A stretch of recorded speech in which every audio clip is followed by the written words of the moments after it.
উৎসৱ হোলীলৈ মাজত মাত্ৰ দুটামান দিনহে বাকী আছে আৰু এইবাৰ দেখে প্ৰতি বছৰৰ দৰে এইবাৰো অতি উলহ মালহেৰে যি ফাকৰ উৎসৱ হোলীক এই হোলী মহোৎসৱ এইবাৰ অতি উলহ মালহেৰে পালন কৰিব। আৰু মই বৰ্তমান উপস্থিত আছো অভয়াপুৰীৰ নিকটৱৰ্তী চিজনকামস্থিত সস্তৰ গাঁৱৰ ঐতিহাসিক প্ৰাচীন ঐতিহাসিক শ্ৰী শ্ৰী ৰঘুনাথ বিগ্ৰহ মন্দিৰ সত্ৰত। আৰু এই মন্দিৰ সত্ৰতো এইবাৰ প্ৰতি বছৰৰ দৰে এইবাৰো অতি উলহ মালহেৰে এই শ্ৰীকৃষ্ণৰ ৰাজদৌল মহোৎসৱ এইবাৰ পালন কৰা হ'ব। মোৰ সৈতে এই মন্দিৰ পৰিচালনা সমিতিৰ বিষয়ববীয়াসকলৰ আছে, তেওঁলোকৰ পৰা আমি কিছু কথা পাতিবলৈ যত্ন কৰিম। হয় দাদা, কি ক'ব, কেনেধৰণৰ প্ৰস্তুতি এইবাৰ? হয়, পোনপ্ৰথমে মই সাংবাদিক বন্ধুসকলক ধন্যবাদ জ্ঞাপন কৰিছোঁ।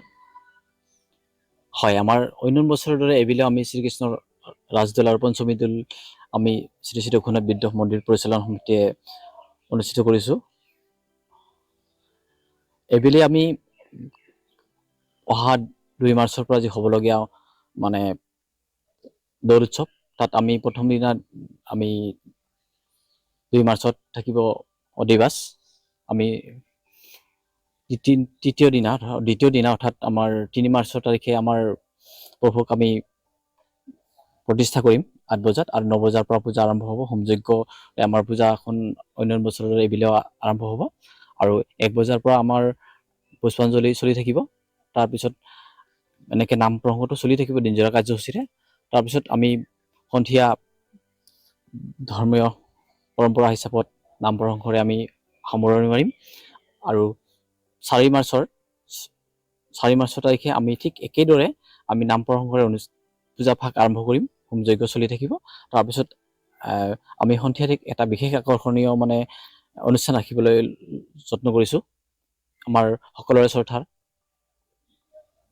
যে ক'বলৈ দুখ লগা এটা বিষয়, জুবিন গাৰ্গ দেৱৰ নতুনকৈ চিনেমা যিখন হৈ গ'ল, ইতিমধ্যে আপোনালোকে গম পাইছে, ৰৈ ৰৈ বিনালে চিনেমাখন। আমি সেইখন বাস্কপৰ যোগেদি আমি ৰাইজৰ মাজত দেখাবলৈ চেষ্টা কৰিম। দেখা গৈছে যে এই অঞ্চলত এই ৰাজদৌলত বঙাইগাঁও জিলাৰ পৰা বিভিন্ন ৰাইজৰ ভক্তবান ৰাইজৰ আগমন ঘটে। এই মন্দিৰত বিশেষ আকৰ্ষণ কি আছে?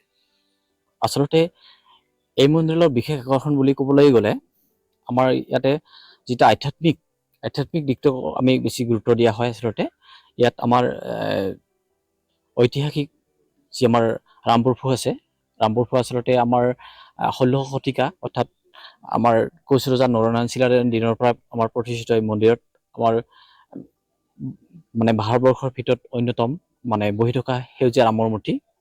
গতিকে সেইটোৱে আমাৰ বিশেষ আকৰ্ষণ।